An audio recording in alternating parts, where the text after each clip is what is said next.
My ex got me fired by lying to my boss, saying I was stealing. I rebuilt my life, started my own company, and years later, she applied, using a fake name. I hired her, waited till she finished onboarding, then walked in and said, "Still stealing? Because you just took someone else's job. You don't really think your life can collapse in a day, until it does." My name's Marcus. I was 29 when it happened. I'd been working for a mid-sized tech company in Austin, managing the infrastructure team. It was the kind of job where you clock in, grind through 10 hours, and hope your boss remembers your name long enough to approve your vacation days. I didn't love it, but I was good at it. I had a system, a reputation, a future. I was also dating someone named Sierra. She was vibrant, the kind of woman who could light up a room and make you feel like the only person in it. We'd met through mutual friends 2 years earlier. She worked in real estate marketing and had this hustle glam vibe. Always on her phone, constantly networking, posting inspirational quotes next to filtered selfies. We moved in together after a year. That should have been a red flag, but I didn't see it at the time. I was lonely, working too much, and thought love looked like chaos. Sierra didn't like boundaries. She would show up at my office unannounced, text me nonstop during meetings, and snoop through my messages. When I called it out, she'd cry and say I didn't love her enough. I chalked it up to passion. That's how manipulation works. It doesn't show up as a knife in your back. It shows up with mascara running down its face, whispering, "I only act this way because I care." The day it happened started like any other. Morning coffee, commuter traffic, a meeting about upgrading the internal servers.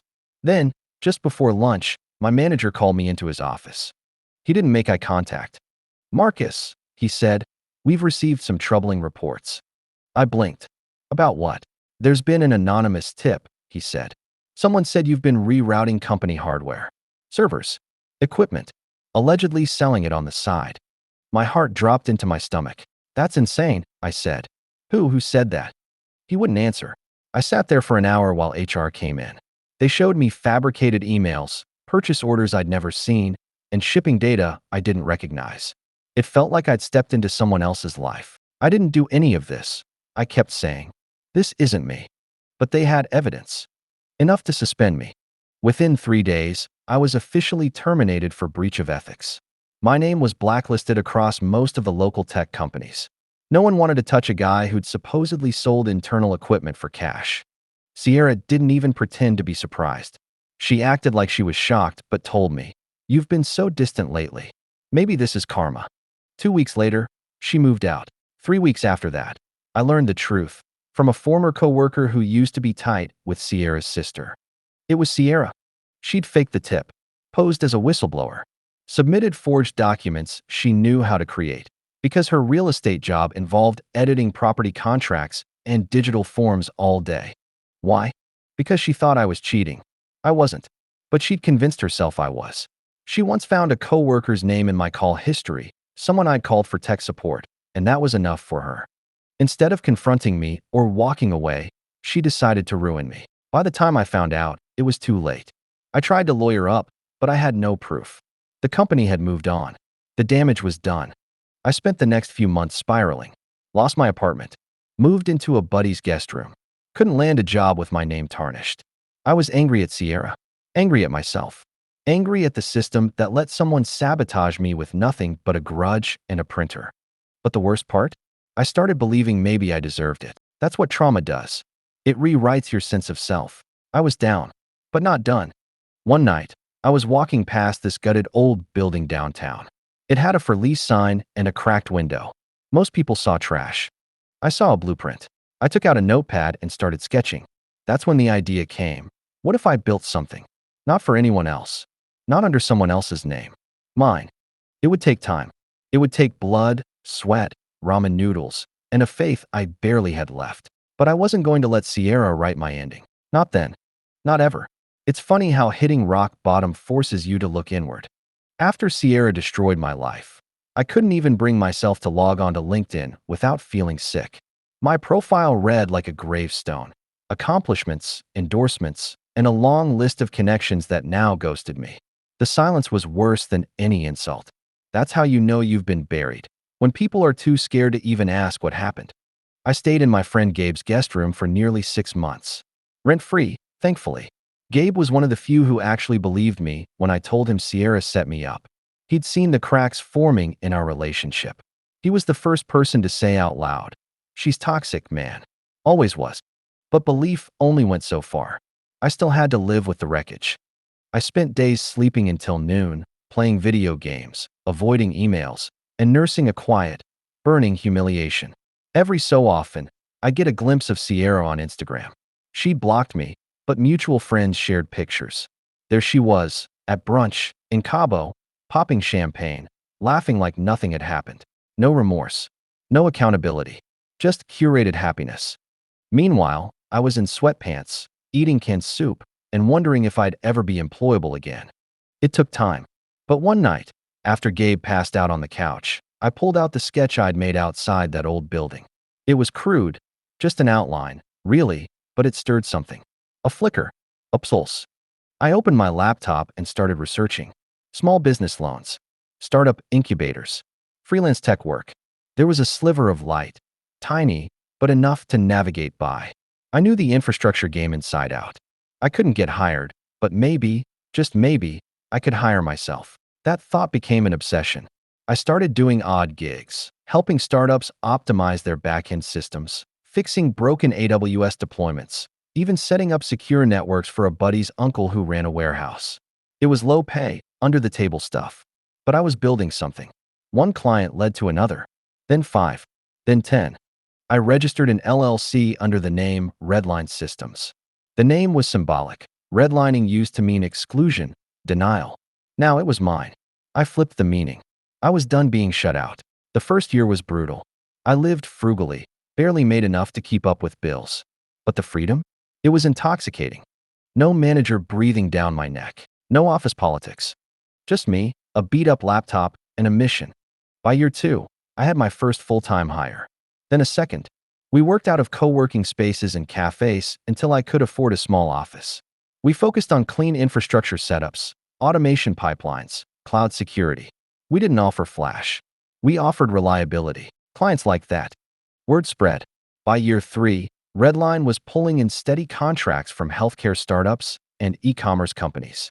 I had a team of 7, then 12. We weren't massive, but we were lean, focused, and profitable. And I finally felt human again.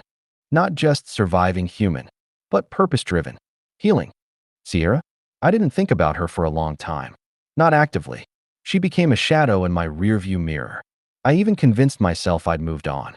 Then, 2 weeks after my 33rd birthday, my HR manager brought a resume into my office. New applicant, she said. Entry-level systems specialist. Wants to get into DevOps.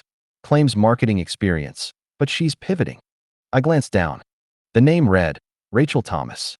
But the photo? It was Sierra. Hair dyed darker. New last name, but the same smirk. I knew that face like a scar. My hands went cold. I flipped through the resume, fabricated tech credentials, made up job history, nothing that checked out.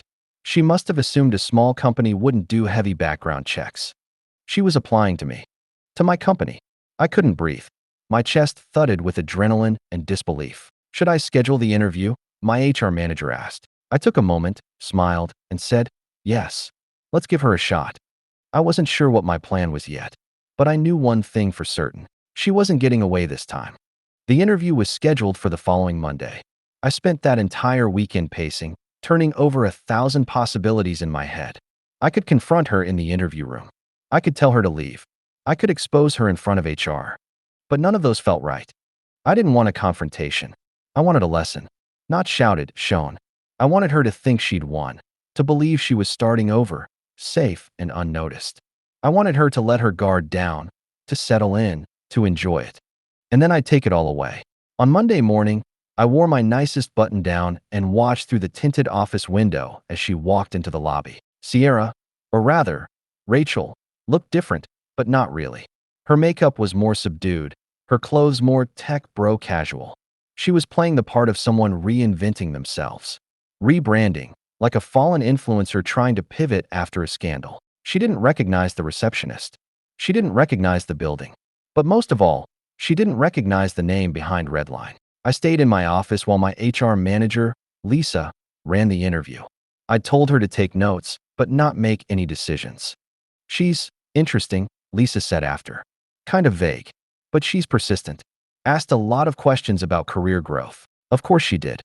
I waited 24 hours, then called her myself. Hi, Rachel. This is Marcus from Redline Systems. We'd love to bring you on board for a 3-month trial. There was a pause, half hesitation, half disbelief. Then, oh my God, yes. Thank you so much. Hearing her voice again, excited and grateful, after everything she'd done to destroy me, was surreal. Like a horror movie monster waving at you politely across the street. We onboard her that Friday. No big fanfare, just a Slack welcome message and a shared Google Drive. She was employee number 17, junior support, mostly small troubleshooting tasks, nothing sensitive. I wanted her inside the company, but not close enough to screw anything up. Not yet. For weeks, she worked diligently, logged in on time, joined meetings, even volunteered for extra tasks. Her Slack messages were filled with emojis and fake positivity. She brought oat milk lattes to the Monday stand-ups. She stayed late. She laughed at my jokes. She didn't recognize me. I had grown out my beard, lost 20 pounds, dressed differently, and most importantly, I never used my full name on company documentation. Just Marcus S. She never connected the dots.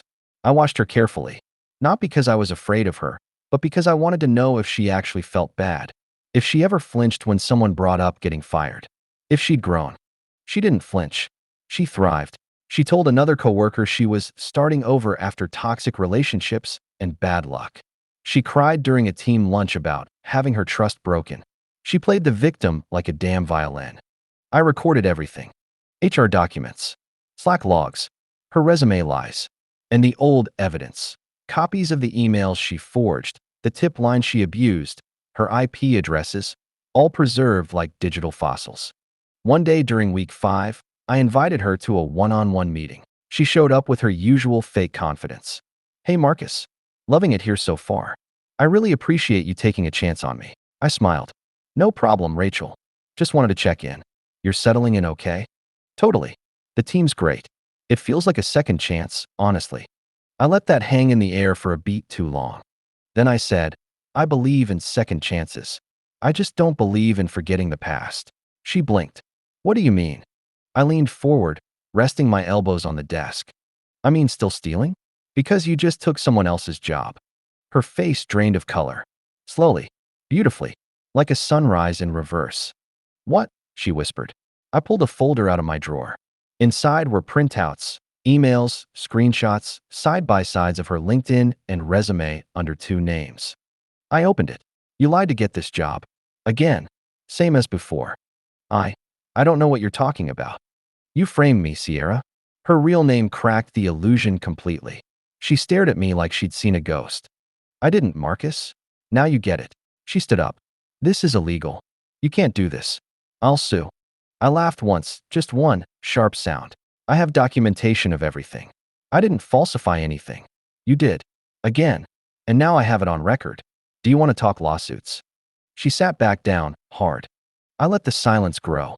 The power shifted in the air like gravity flipping. You cost me everything once. My job, my name, my career. But I rebuilt it. From the ground up. And you know what the best part is? She didn't answer. You walked right into it. You applied to me. You made this easy. Tears welled in her eyes. Real ones, maybe. But I didn't care. You're fired, I said. Effective immediately. HR has been informed. You'll be escorted out by security. Her mouth opened, then closed. Nothing came out. I stood up, opened the door. She walked out of my office without another word. And just like that, it was done. The revenge I never knew I needed. But oh, it wasn't over yet. The door clicked shut behind her, but the moment stayed suspended in my mind like a movie frame burned into film. Sierra, Rachel, whatever name she thought could save her this time, had finally walked away powerless. But this wasn't about just getting her fired. That was justice. But it wasn't the justice. Not yet. I sat back down, hands shaking with adrenaline. I should have felt victorious. Maybe I did. But more than anything, I felt a quiet, hollow ache in my chest. Like ripping out a tumor only to realize how deeply it had been wrapped around your heart.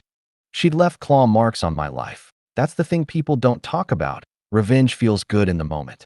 But healing? Healing is slow. And sometimes it starts the minute after you've finally gotten what you wanted. Still, I wasn't done.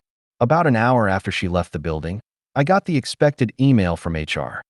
Hi Marcus, just confirming that the employee known as Rachel Thomas has been officially terminated for resume fraud and policy violation. We've deactivated her access and notified security. A second email followed from our in-house legal advisor. We've reviewed the documentation. Your actions fall within the company's rights regarding probationary employment and deception. No further risk of litigation. That meant she had no legal standing. Not after everything I had documented, but I still had one more card to play. You see, while building Redline, I'd quietly maintained a small professional blog on Medium. Nothing big, just technical breakdowns, startup lessons, culture pieces. Modest following. But over time, it had become a way to voice things I couldn't say out loud. And I decided that's where this story would live. Of course, I anonymized it. No names, no locations. I changed identifying details. I wasn't looking to dox her. I wasn't interested in a witch hunt. I was interested in truth. What it feels like to be accused of something you didn't do. To be buried alive in lies. To claw your way out. And then, years later, to stand face to face with the person who lit the match and smile. I hit publish on that post 5 days after she was fired. It wasn't viral at first, but slowly it caught on. A couple shares, a few tech community reposts, then a couple mid-size outlets picked it up. The employee who framed me applied years later, to me. Catchy title, I guess. I never named Sierra. I didn't need to. But someone did. Turns out, Sierra hadn't changed much. She'd burned bridges at her last few freelance gigs too. Word travels fast in tech, especially when you lie on your resume, flake on deliverables, or stir up drama. Her fake name stunt? It was the nail in her professional coffin. I started getting messages from people who knew her. Some were shocked. Some weren't. One woman from a former job messaged me. I always suspected she was dangerous. What you wrote, it gave me clarity. Thank you. Meanwhile, Redline kept growing. I was fully in control now. No ghosts in the walls. No hidden saboteurs. And in the quiet aftermath of it all, I found myself looking inward again. I hadn't dated seriously since Sierra. Couldn't trust easily. Couldn't shake the voice in my head that whispered, what if this person is lying too? It was like trying to love through a one-way mirror. Always watching, never feeling fully seen. But a few months after the blog post, I met someone. Her name was Lena. She worked in cybersecurity. She read the piece before our third date and said, "You've been through hell, but you climbed out." Then she looked me in the eye and added, "That's not weakness. That's proof you're strong." That stuck with me. I didn't tell her the whole story all at once. But over time, I let her see the cracks. The days I still felt anxious answering unknown numbers. The nights I double-checked my email security like some paranoid shut-in. She never flinched. And slowly, I started healing. Not because Sierra was gone, but because I'd reclaimed my narrative. People think revenge is loud, explosive, a mic drop. But the best kind? It's quiet, patient, strategic. It leaves no blood on your hands. Just receipts. Just peace. One day, months later, I got an email. No subject line. No signature. Just, "I didn't know you'd take it that far. I just wanted you to hurt like I did. I guess we're even now." It was from her old email, the one she used when she got me fired. I stared at it for a long time. And then I did something she never would have expected. I didn't reply, because I wasn't angry anymore. And when you're truly done with someone, you don't slam the door. You just stop opening it. The last time I saw Sierra was in a coffee shop 6 blocks from my office. It wasn't planned. I had just stepped out for a break. One of those crisp fall mornings where the air feels cleaner than it should, where the sunlight makes you feel like maybe the world doesn't owe you anything, but it's still trying to apologize.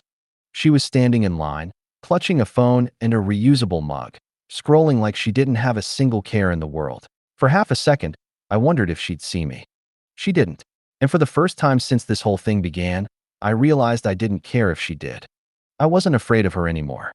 I wasn't haunted by what she took from me, because I'd built something stronger than the version of me she tried to ruin. I didn't need to be angry anymore. I'd already said what needed saying. There's a point, after revenge, that no one really talks about. What happens after? When the last card has been played, the final word delivered, and your enemy has no more power over you. What do you become? Do you fill your time with more battles? Do you look for the next person to punish? Or do you move on? I sipped my coffee, walked past her, didn't look back. It was a small moment, but it told me everything I needed to know. This wasn't about her anymore. It was about me. I had work to do. Real work. My company was thriving. Redline had doubled in size. We launched a new platform last quarter that got picked up by two major tech publications. I wasn't just surviving. I was building, creating, living. I thought back to the version of me who sat in that HR office years ago, confused and gutted, wondering how the world could flip on him so fast, wondering how someone could hate him enough to lie, sabotage, and smile while doing it. If I could talk to that guy now, I'd tell him, hold the line. You're going to get through this. Not by being cruel, not by becoming like them, but by outgrowing them. There's a type of power in becoming untouchable, not because you're unreachable, but because you're healed. Lena and I kept growing, too. We took things slow, built trust like brickwork. There were hard conversations, vulnerable ones. I told her everything about Sierra. She never judged. She just listened. I think, she once said, while we sat watching rain streak the windows, the best revenge is creating a life they have no access to. A version of you that's better because of what they did, but not for them. I like that. I believed it. A few months later, I was asked to speak at a conference, Tech Founders and the Myth of the Perfect Path. I got up in front of 200 people and told the story. Not Sierra's name, not the company I was fired from, just the truth, how failure and betrayal had given me clarity, how rebuilding wasn't just about revenge. It was about identity. People cried. People clapped. Afterward, someone came up to me and said, I thought I was the only one that ever went through something like that. Thank you. That stayed with me. Because revenge might start personal, but healing is communal. You never know who's quietly watching, waiting for a sign they aren't crazy or weak or broken. By telling your story, you give them permission to believe in their own comeback. So here's mine. I was betrayed. I was lied about, fired, humiliated. I lost almost everything. But I rebuilt it. Smarter, stronger, more intentional. And when my betrayer came crawling back, unaware she was stepping into the very company she once helped destroy, I gave her a desk, a login, a chair. And when the time was right, I took it all away. Not in rage, not in chaos, but with the same quiet precision she once used against me. Because I wanted her to understand. The people you step on while climbing are often the ones who build the ladders. But more than revenge, I found something else. I found peace. Not because I punished her, but because I became someone she could no longer reach. She thought I'd be ruined. She was wrong. I wasn't just rebuilding. I was designing the blueprint for the man I was meant to become. And now, that foundation is solid, unshakable, unbreakable. Some people say karma takes too long. I say sometimes you have to be karma. Brick by brick,